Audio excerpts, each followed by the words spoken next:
Sir, सबसे पहले सवाल यही है, आज आपने बहुत बड़ा एक स्टेटमेंट दिया है कि लेपा राडा को अगर बीजेपी को अनकंटेस्ट करता है तो आप यहाँ आएंगे, अगर नहीं करता है तो आप नहीं आएंगे। जब लेकिन लोकतंत्र की बात करते हैं तो चुनाव लड़ना चाहिए, आपको क्या लगता है सर? हाँ बिल्कुल, डेमोक्रेसी में चुनाव होना चाहिए। जी। तो हम लोग चुनाव के खिलाफ बिल्कुल नहीं है। जी। तो बेसिकली देखिए, अभी लेपरादा एक नया डिस्ट्रिक्ट है और यहाँ पे डिविजनल कमिश्नर का भी आज यहाँ पे हमने सर्टिफिकेट जो है वो हैंड ओवर किया हुआ है। तो मैं देख रहा हूँ कि यहाँ पे जो पॉलिटिकल जो पल्स जो है वो मतलब थोड़ा सा अनहेल्दी है यहाँ पे, क्योंकि काफ़ी दोनों कट्टर होके बैठा हुआ है पब्लिक। तो मेरा आफ्टरऑल कहना ये है कि आफ्टरऑल मतलब डेमोक्रेसी तो होना बहुत ज़रूरी है, तो लेकिन डेवलपमेंट भी तो होना है। एंड आफ्टरऑल अपना जगह में सुख और शांति भी होना, ये सबसे इम्पोर्टेंट है। तो इसलिए हमने अपने ओर से अपील किया है कि आज के दिन में यहाँ पे जो भी पार्टी है, केवल सिर्फ बीजेपी ही पार्टी है। बाकी कोई भी पॉलिटिकल पार्टी लेपरादा डिस्ट्रिक्ट में एक्सिस्टेंस नहीं है। तो इसलिए पार्टी जिसको भी टिकट देगा, क्योंकि 100% यहाँ में बीजेपी है, तो उसका अनकॉन्टेस्ट करके बेचने में कोई प्रॉब्लम नहीं है यहाँ से। भाजपा ये बोलता है कि जो डेवलप एक्टिविटीज़ काम करता है और जो विनिंग पोजीशन को देख के देता है, तो लेपा राडा डिस्ट्रिक्ट को हम लोग जब 18 से काउंट करता है तो बाकी डिस्ट्रिक्ट के मुकाबले इन्होंने काफ़ी डेवलप किया है। इसको लेकर के आपका क्या सोच है सर? डेवलपमेंट जैसे मैंने कहा है कि सरकार जो है हर एक जगह में हम लोग डेवलपमेंट कर रहा है। तो डेवलपमेंट का दृष्टि से हर एक जगह अभी अच्छा डेवलपमेंट ये हो रहा है। तो इसमें तो आप देखिए, आज अरुणाचल प्रदेश में हर एक जगह बीजेपी का ही कमल फूल खिल के बैठा हुआ है। तो आने वाला दिनों में तो इस टोटल श्योर है कि पब्लिक ने मन बना लिया है कि बीजेपी को ही दोबारा फिर वो लोग उम्मीदवार को वो लोग वोट करेंगे। अलग अलग पार्टी से, कांग्रेस से, एनसीपी से, एनपीपी से, पीपीए से बीजेपी में शामिल होना, ये किस ओर इशारा करता है कि 2024 इलेक्शन के बाद कोई अरुणाचल में अपोजिशन नहीं होगा, और अपोजिशन जब नहीं होगा तो सरकार पर जो है आवाज़ और क्वेश्चन करने वाला नहीं होता है। इसको आपको कैसे देखते हो? बीजेपी जो पॉलिटिकल पार्टी जो है सबसे बड़ा पॉलिटिकल पार्टी है, इसमें ज्वाइनिंग का जो है अभी आप सब लोग देख सकते हैं कि काफ़ी लोग ज्वाइन ऑलरेडी हो गया है। लेकिन केवल टिकट्स तो एक ही है। अभी हर एक जगह सिंगल कैंडिडेट तो नहीं है। हर एक जगह कहीं में 2 कैंडिडेट है, कहीं 3, कहीं 4, किसी में तो सुनने में आया 8 या 9 कैंडिडेट भी है। तो टिकट डिक्लेयर होने के बाद फिर मे बी कोई लोग अपना रास्ता पकड़ेंगे होंगे उसमें। जी सर, अभी आपने जब आपका बात सामने सुना, आपने टूरिज्म क्षेत्र का बात किया। जब टूरिज्म का जब बात करता है, आपका सरकार पिछले 7 साल से काम कर रहा है। अभी हम लोग अपर सुबनसिरी की जब बात करते हैं, आपका टूरिज्म मिनिस्टर वहाँ से होता है। आज के समय में नाचो तकसिंग जैसे ऐसे जगह है जहाँ पर मतलब टूरिज्म के लिए रोड कनेक्टिविटी सही नहीं है, जहाँ पर टूरिज्म का इंफ्रास्ट्रक्चर खड़ा नहीं हो पा रहा है, और टूरिज्म मिनिस्टर वहाँ से होता है। लेकिन आप हमेशा इस बात को जिक्र करता है कि टूरिज्म आगे बढ़ रहा है। नो डाउट कि अलग अलग जगह में ज़रूर बढ़ रहा है, लेकिन जब हम अपर सुबनसिरी डिस्ट्रिक्ट की बात करते हैं, वहाँ पर टूरिज्म बहुत धीमी गति से आगे बढ़ रहा है। देखिए, सबसे पहले बात तो टूरिज्म में एक मात्र सब जगह में एक साथ होना ये इम्पॉसिबल है। टूरिज्म का सभी लोगों का अपना एक चाहत होता है। टूरिज्म में कोई लोग नेचुरल ब्यूटीज़ देखना पसंद करता है, कोई लोग ट्रेडिशंस देखना पसंद करते हैं, कोई लोग रिलीजियस टूरिज्म में भी आते हैं। तो अलग अलग कैरेक्टर्स का भी होता है टूरिज्म। आपने जो सवाल पूछा है अपर सुबनसिरी का, नो डाउट पहले वहाँ पे रास्ता बहुत ख़राब था। तो रास्ता ख़राब होगा तो टूरिस्ट क्यों आएंगे नहीं। तो मे बी एक टूरिस्ट होने से ख़राब रास्ते में हम क्यों ट्रेवल करेंगे। मगर अभी सिचुएशन चेंज हो गया है, अभी रास्ता आ गया है, अभी अच्छा रोड हो गया है। आपने तकसिंग का बारे में मेंशन किया, पहले तकसिंग में रोड कहाँ था? बीजेपी गवर्नमेंट ने आके तो रोड बनाया। तो अभी धीरे धीरे अभी डेवलपमेंट होगा टूरिज्म का डिस्ट्रिक्ट में। अंजाव ये अनिनी को देखिए, पहले रास्ता कनेक्टिविटी नहीं था, रास्ता बहुत ख़राब था। आज देखिए, आज बीजेपी सरकार ने पूरा डबल लेन बना के रखा।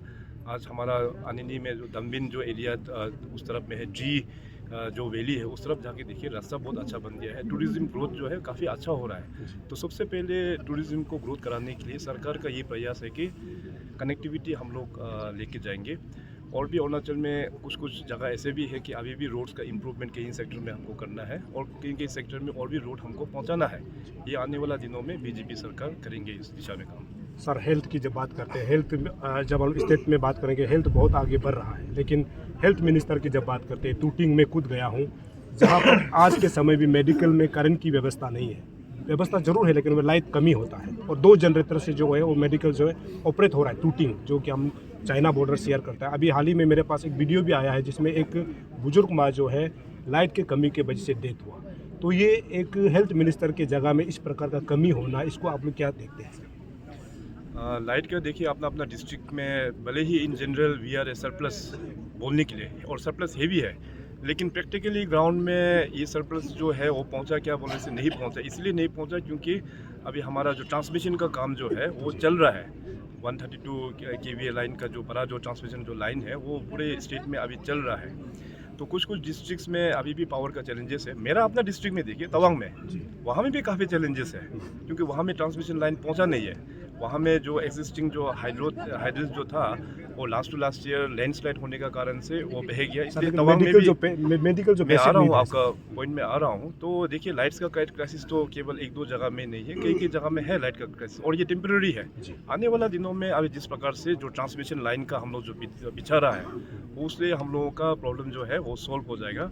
और ख़ास करके मेडिकल्स में डीएमओ जो है वो थोड़ा सा अपना ये सुरक्षित करना चाहिए कि 24/7 मेडिकल में लाइट हो।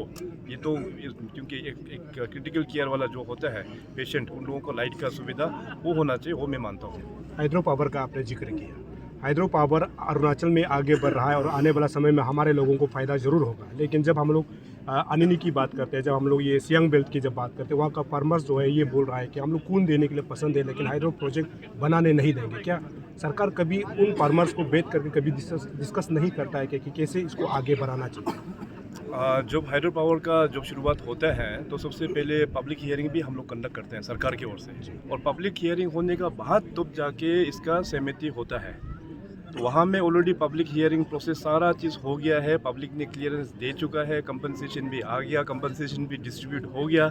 समाज में कुछ कुछ कैरेक्टर्स लोग होता है हमेशा, कुछ ना कुछ जब अच्छा चीज़ हो रहा है तो गड़बड़ बोलने वाला भी होता है, लेकिन सही सो इस तरह का है। तो प्रशासन वहाँ में मिल के लोगों को और भी इसका प्रोजेक्ट के बारे में डिस्कस करना हो, प्रशासन आने वाला दिनों में ज़रूर करेंगे। मैं चुका CEO में डिस्ट्रिक्ट की बात करता है, अभी अब हाल ही में तातो जा करके आए हैं। मैं मनी गाँव गया हूँ जहाँ पर आज नेटवर्क नहीं है, लाइट की प्रॉब्लम है। आपने जिक्र तो किया है कि अभी उधर प्रोजेक्ट बनने वाला है, लेकिन अभी के समय में लोगों को टेलीफोन में बात नहीं कर पाना, और रास्ते जहाँ पर मैं खुद गया हूँ मनी गाँव में, रोड कंडीशन हालत ख़राब है। हालांकि मेचुका में जो हाईवे बन रहा है वो अच्छी बात है, लेकिन जब मनी गाँव की बात करते हैं, CEO डिस्ट्रिक्ट का मैक्सिमम पॉपुलेशन जो मनी गाँव में है, और आज भी टेलीफोन नेटवर्क कनेक्टिविटी से वो लोग तरस रहा है। इसको लेकर के ये डिप्टी स्पीकर का जो है गढ़ होता है, तो स्पीकर साहब ने कभी इस चीज़ को मुद्दा उठाते हुए नहीं देखा गया। आपका सरकार इसके ऊपर क्या काम कर रहा है सर? आपका प्रश्न से सबसे पहले तो ये पता चल रहा है कि एक रिस्पॉन्सिबल मीडिया होने के तहत आप रिसर्च नहीं करते हैं जी। क्योंकि मनी गाँव में मैं दिसंबर में जाके आया। वहाँ जाने का बाद अभी वहाँ के लोगों से भी बात हुआ, वहाँ में नेटवर्क आ चुका है। और दूसरा जो आपने सड़क का जो बात उठाया, फ़िलहाल सड़क का साइज़ जो है वो भी छोटा है, वो हमको पता है। अभी हम लोग ने भारत सरकार का तहत स्पीकर साहब ने इस पॉइंट को लेते हुए टाटो टू मोनीगांव अभी रोड का सेंक्शन भी हो गया है, टेंडर भी हो गया है, अभी बहुत जल्दी काम वहाँ स्टार्ट हो जाएगा। फिर टाटो से लेके तलिया उसका भी सेंक्शन हो गया है, इसका भी काम जल्दी शुरू होगा। फिर टाटो टू मेचुका का तो ऑलरेडी आपको पता है ही है काम, अभी वहाँ पे कुछ कारण से 2 पैकेजेस का शायद रीटेंडर करेंगे बॉर्डर रोड्स, उसका अभी बहुत जल्दी काम ग्राउंड में स्टार्ट हो जाएंगे। आने वाला दिनों में आप देखना टाटो जो है सेंट्रलाइज CEO का सेंट्रल पोजीशन में है। सो आलो से टाटो, इसके बाद टाटो से फर्दर फिर मेचुका, टाटो टू मोनीगांव, फिर टाटो टू अपना तलिया, सारा जगह में डबल लेन रोड से कनेक्ट होने वाला है। आने वाला दिनों में 5 वर्ष के बाद में आप दोबारा फिर एक बार देखना, हमने जिन जिन रोड को बारे में मेंशन किया, आप 3 साल के बाद या 4 साल के बाद दोबारा एक बार विजिट करके आप लोग वेरीफाई करना कि किस प्रकार से वहाँ पे चेंजेस आ रहा है। सर मैं वहाँ का रिपोर्ट लिया हूँ। मैं अभी मनी गाँव में मेरा दोस्त, उनसे मैं संपर्क नहीं कर पा रहा हूँ, नेटवर्क अभी नहीं है, क्योंकि मैं तातो भी गया था। मैं आपके साथ डिबेट आर्गू नहीं कर रहा है, लेकिन परिस्थिति ये है कि पहले वहाँ पे कुछ भी नहीं था, नेटवर्क वगैरह कुछ नहीं था, अभी वहाँ पे एयरटेल अभी आ गया है।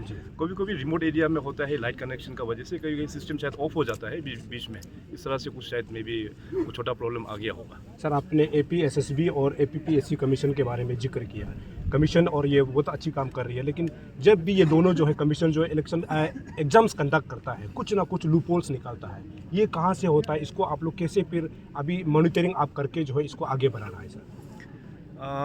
देखिए इसमें अगर आदमी का जो नीयत सही नहीं होने से आगे का भी मतलब गड़बड़ नहीं होगा बोल के हम लोग बोल नहीं सकता है, क्योंकि इस तरह का गड़बड़ जो है वो पहले भी हुआ है, आगे का भी शायद नहीं होगा बोल के वो तो हम लोग कैसे हम बोलेंगे, क्योंकि एक ऑटोनोमस एक बॉडी है, उसके ऊपर ज़्यादा कमेंट्स करना भी ठीक नहीं है। मगर लेटेस्ट अपडेट यही है कि नया कमीशन APCS वाला लोग आके मिला है, चेयरमैन और मेंबर्स।